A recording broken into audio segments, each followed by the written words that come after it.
ఆపదామపహర్తారం దాతారం సర్వసంపదాం లోకాభిరామం శ్రీరామం భూయో భూయో నమామ్యహం.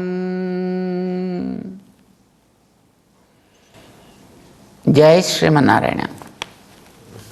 ప్రియ భగవద్బంధువులారా, నేలని దుక్కి దున్ని కలుపు తీసి గింజలు వేసినట్లుగా ఈ మనస్సు అనేటటువంటి దాన్ని జాగ్రత్తగా దున్ని దాంట్లో ఉండేటటువంటి ఇతర వాసనలని సంస్కారాలని తొలగించి వెయ్యాల్సినటువంటి మంచి జ్ఞానం అనేటటువంటి బీజాలని దాంట్లో వేయాలి. అవి చక్కగా మొలకెత్తేది బుద్ధిగా మొలకెత్తుతాయి, విశ్వాసంగా మొలకెత్తుతాయి, నిశ్చయాత్మక జ్ఞానంగా మొలకెత్తుతాయి.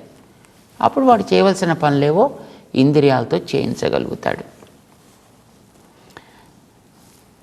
కృష్ణుడు విషయాలన్నిటిని కూడా చెబుతున్నాడు అర్జునుడికి. అర్జునుడు శ్రద్ధ కలిగినటువంటి వ్యక్తే, సందేహం లేదు. ఆయన వింటున్నాడు. అర్జునుడు కూడా బాగా చదువుకున్నవాడే, సామాన్యుడితే ఏం కాదు.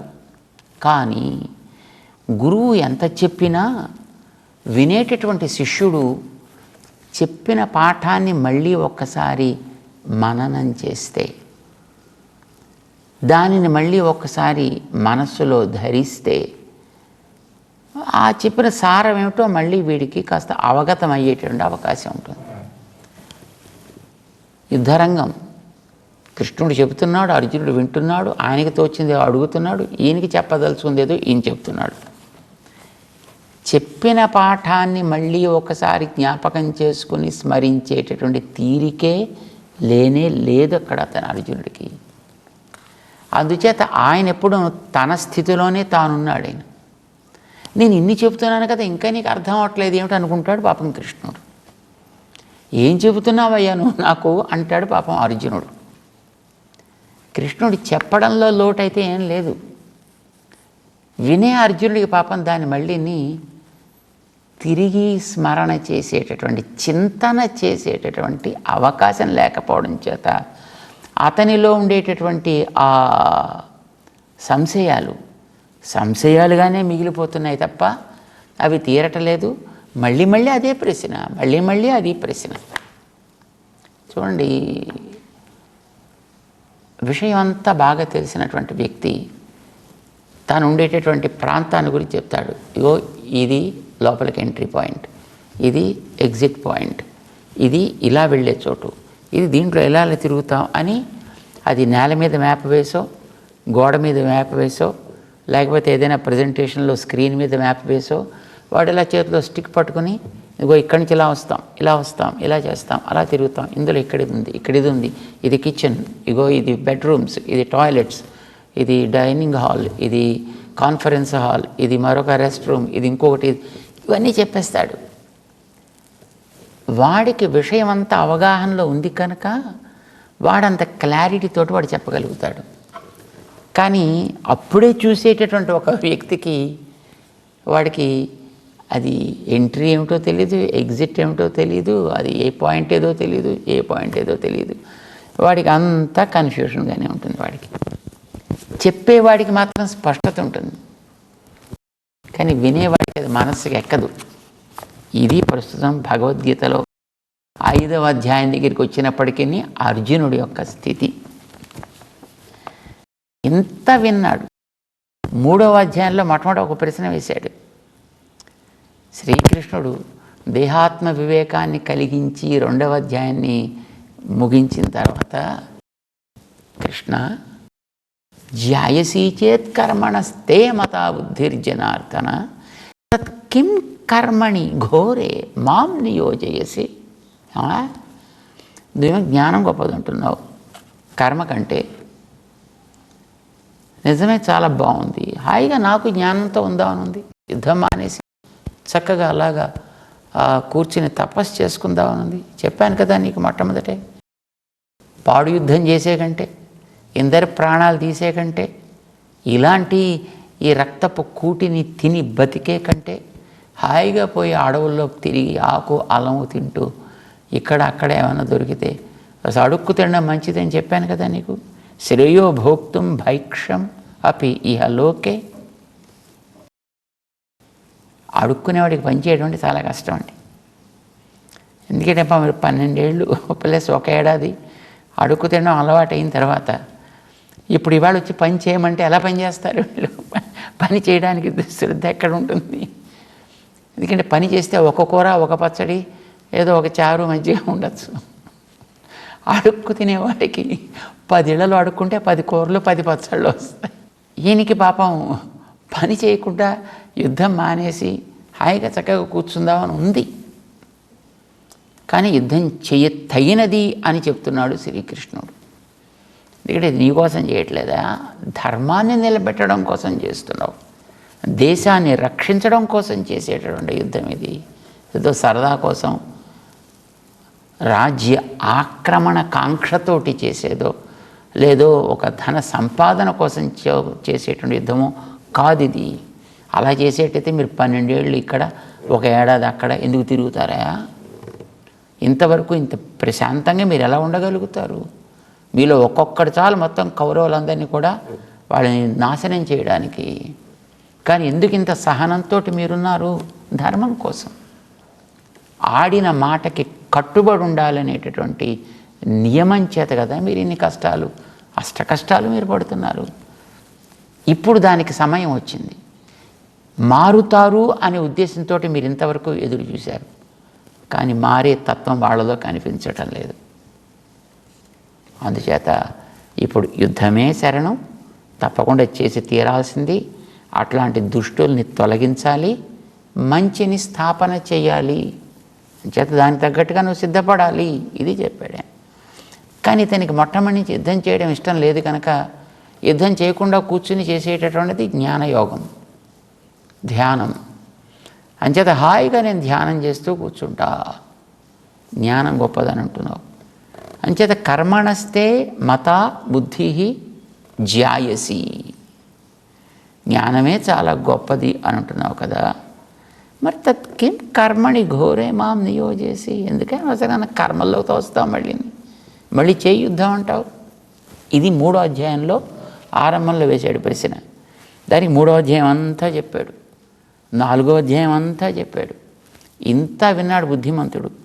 ఏదో రామాయణం అంతా విని ఏదో రాముడికి సీత ఏమవుతుంది అని అడిగినట్టు మళ్ళీ ఇక్కడ 5వ అధ్యాయం ఆరంభం వచ్చేటప్పటికి సన్యాస కర్మయోగశ్చ నిశ్రేయసకర ఉభౌ. నువ్వు చెప్పిన దాన్ని బట్టి వింటే కృష్ణ, సన్యాసం కర్మణం, కర్మల్ని వదిలిపెట్టుట, పునర్యోగం చ శంససి, మళ్ళీ కర్మలు ఆచరించాలి అని. కర్మల్ని వదిలిపెట్టాలంటున్నావు, కర్మల్ని ఆచరించాలంటున్నావు. మరి ఎందుకు అయ్యాలి చెప్తున్నావు నాకు? ఇవి రెండు నిశ్రేయసకరవు ఉభౌ, రెండు కూడా మంచివే అయినప్పుడు తత్కిం, మళ్ళీ నన్ను తీసుకొచ్చి కర్మల్లోకి ఎందుకు చేయమంటావు?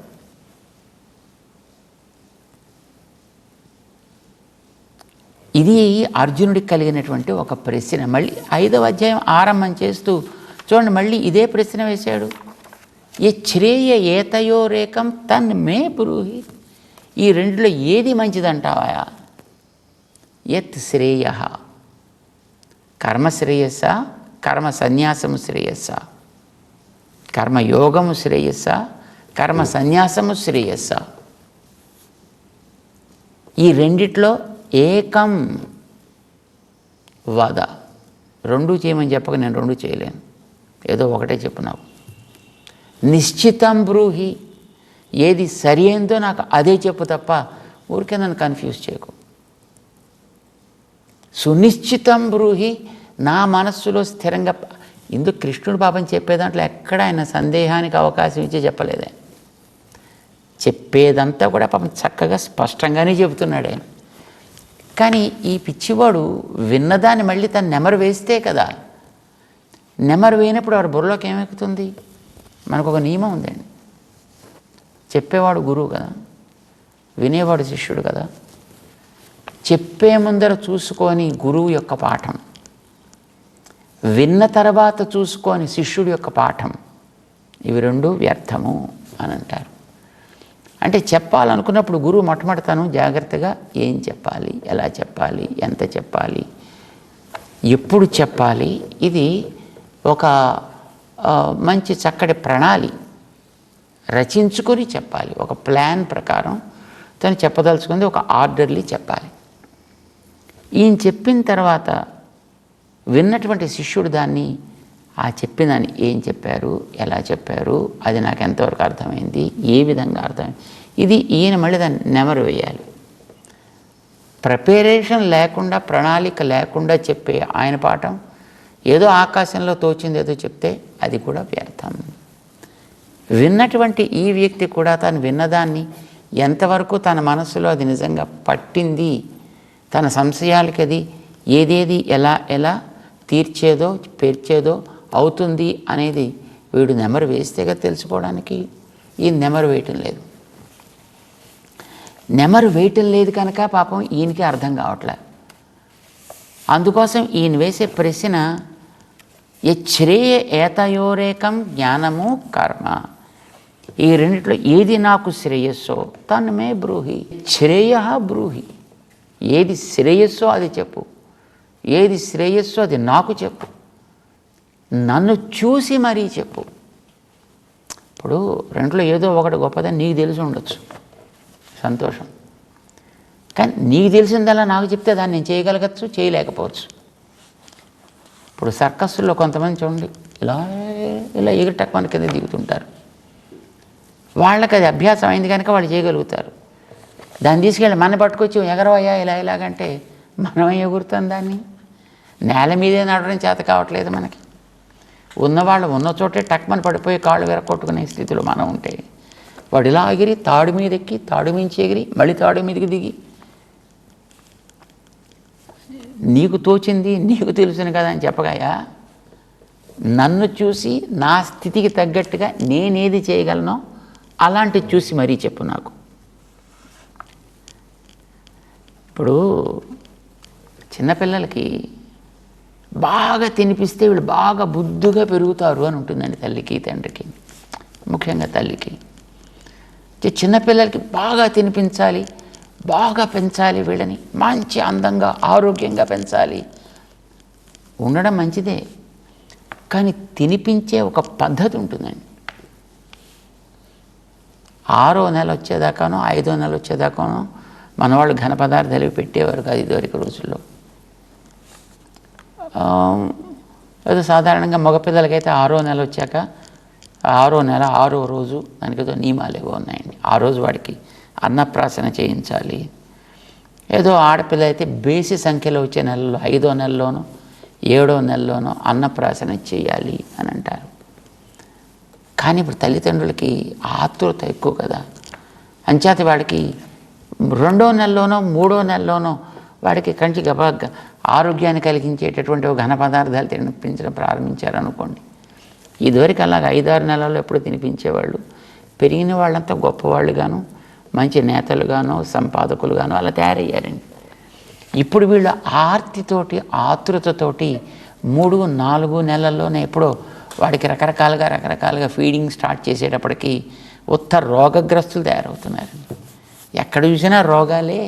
వాడికి ఇంకా ఏడాది నిండకుండానే ఇంతింతలా కళ్ళద్దాలు, వాడి చెవుల్లో పెట్టుకునేటువంటి అవి ఏవో ఇంకా ఏవో రకరకాలైనటువంటి రోగాలు, ఆటిజం లాంటి పెద్ద పెద్ద వ్యాధులు. How children are getting all these diseases because they are not following any rules and regulations what the bodily requirements are. ఇది మన వాళ్ళకి ఎప్పుడూ తెలుసును పూర్వంలో. అంచేత వాళ్ళు ఆయా సమయానికి ఆయా నియమాలేవో పాటిస్తూ పిల్లల్ని పెంచేవారు.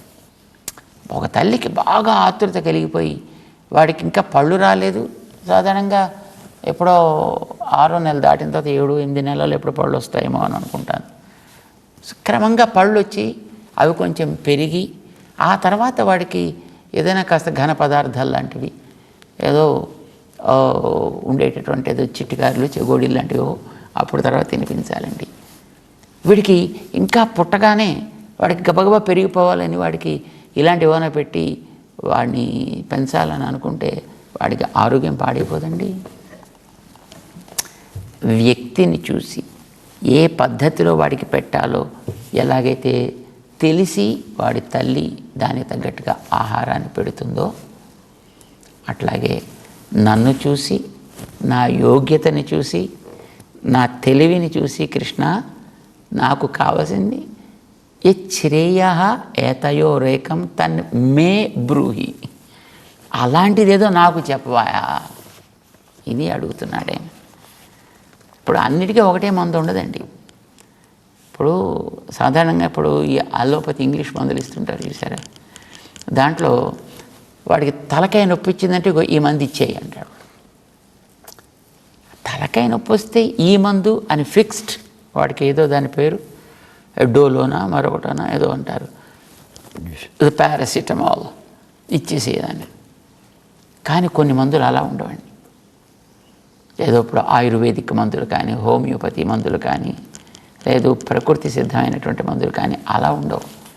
వాడికి తలకాయ నొప్పి ఎందుకు వచ్చింది? వానలో తడిస్తే వచ్చిందా, ఎండలో ఎండితే వచ్చిందా, శ్రమ పడితే వచ్చిందా, లేదు నిద్ర లేకపోతే వచ్చిందా, అలిసిపోతే వచ్చిందా, తిన్నది అరక్కపోతే వచ్చిందా, లేదు వాడికి టెన్షన్స్ పెరిగిపోయి లోపల అలాగేమైనా వచ్చిందా? కారణం ఏమిటి వెనకాతల? ఏ కారణం ఉంటే ఏంటి తలనొప్పి వచ్చింది తగ్గడానికి మంది ఇవ్వా? నో, కారణాన్ని చూసి తగ్గట్టుగా మంది ఇవ్వాలి. చేత కృష్ణ, నేను కూడా ప్రస్తుతం ఒక రకమైనటువంటి తలనొప్పితో ఉన్నానయా. ఏది చేయాలో ఏది చెయ్యకూడదో తెలియనటువంటి ఒక శిరోవేదనతో, మనోవేదనతో నేనున్నాను.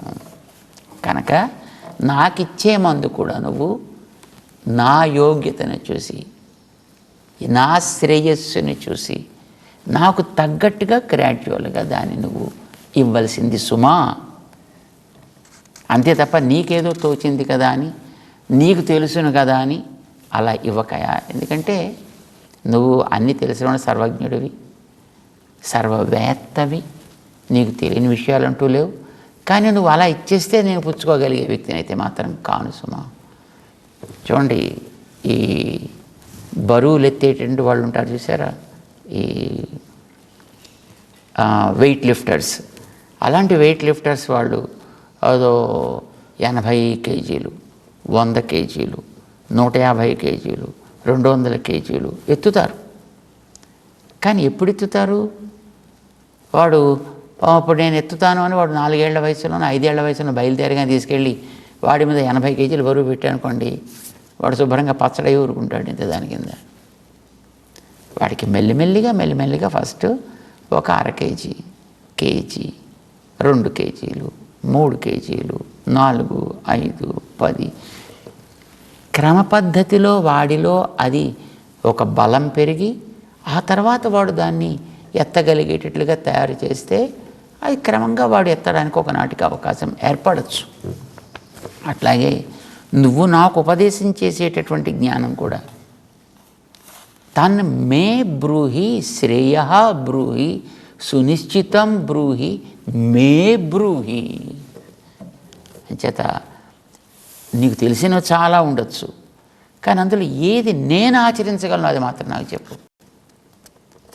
ధర్మరాజు గారు అడుగుతారండి భీష్మాచార్యుల వారిని, తాత నువ్వు ఎన్నో ధర్మ సూక్ష్మాలు చెప్పావు, సరే అవన్నీ గొప్పవే, కానీ ఇన్ని మేము ఆచరించలేం కదా, కనుక అందులో ఏ ఒక్కటి మేము ఆచరిస్తే నీ అంత గొప్పవాళ్ళం మేము కూడా కాగలుగుతామో అట్లాంటిది ఏదో ఒక్కటి మాకు చెప్పు. అది బుద్ధిమంతుడు అడగాల్సిన ప్రశ్న. అలా అడిగాడు ఆయన. అలాగే అర్జునుడు కూడా కృష్ణుణ్ణి అడుగుతూ యచ్ఛ్రేయ ఏతయోరేకం తన్మే బ్రూహి సునిశ్చితం. కర్మ జ్ఞానము, కర్మ సన్యాసము, జ్ఞానం ఆచరణము, ఇందులో ఏది శ్రేయస్సు అని ఇది ఇదివరకే చెప్పాడు ఆయన. 2వ అధ్యాయంలో చెప్పాడు, 3వ అధ్యాయంలో చెప్పాడు, 4వ అధ్యాయంలోనూ చెప్పాడు ఆయన. ఇదే విషయం చెప్పాడు ఆయన. అప్పుడు ఇదే ప్రశ్న వేసాడు ఆయన, మళ్ళీ ఇప్పుడు అదే ప్రశ్న వేస్తున్నాడు ఆయన. కారణం ఆయనకి అర్థం కాలేదు పూర్తిగా కనుక. ఎందుకు అర్థం కాలేదంటే దాని మీద జరపాల్సినటువంటి చింతన అతను చేయలేదు కనుక. అంటే విన్నదాన్ని మళ్ళీ మననం చేయాలి, లోపల యుక్తులతోటి మననం చేయాలి, అది మనసులో స్థిరపడేటట్టుగా మననం చేయాలి. అప్పుడు వాడికి దాని విషయంలో ఒక జ్ఞానం కలుగుతుంది. అలాగా పాపం అర్జునుడు కలిగించుకోవలసినంత అవకాశం లేదు కనుక. ఇప్పుడు చూడండి, చిన్నపిల్లలకి ఇదివరకు రోజులైతే హోంవర్క్ ఇచ్చేవాడు, ఆ హోంవర్క్ చేసుకురా అని పంపించేవాడు. ఇప్పుడు కొత్తగా వచ్చేటటువంటి విద్యా విధానంలో హోంవర్క్ ఇవ్వకూడదు, వాడికి ఎంత చెయ్యాలో అంత క్లాసులను కూర్చోబెట్టి చెప్పేసేయాలి. ఇంటికి హాయిగా ఫ్రీగా పోవాలి, ఇంట్లో ఉండే వాళ్ళతో హాయిగా కాసేపు తిరగాలి, మాట్లాడుకోవాలి, ఆడుకోవాలి, పాడుకోవాలి, మళ్ళీ క్లాస్కి ఫ్రెష్గా రావాలి. పాఠం కొత్త చెప్తావో, పాత దాని మీద హోంవర్క్ చేయిస్తావో, ఎక్సర్సైజెస్ చేయిస్తావో, ఏం చేయిస్తావో అనేటటువంటిది, ఎలా చేయించాలనేటువంటిది అది నీ బాధ్యత. కానీ క్లాస్ రూమ్ దాటి బయటకు వస్తే హోంవర్క్ మాత్రం ఇవ్వకూడదు, వాడికి శ్రమ పెట్టకూడదు వాడికి. సో అది మంచి విద్యా విధానం అంటాం కదా.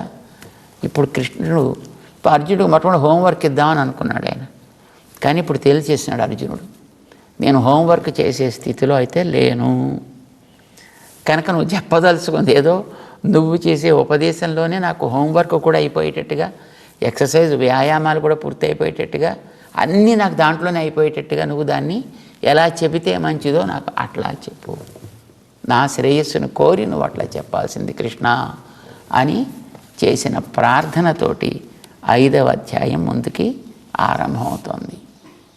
దాంట్లోకి మనం కూడా ప్రవేశిద్దాం. జై శ్రీమన్నారాయణ.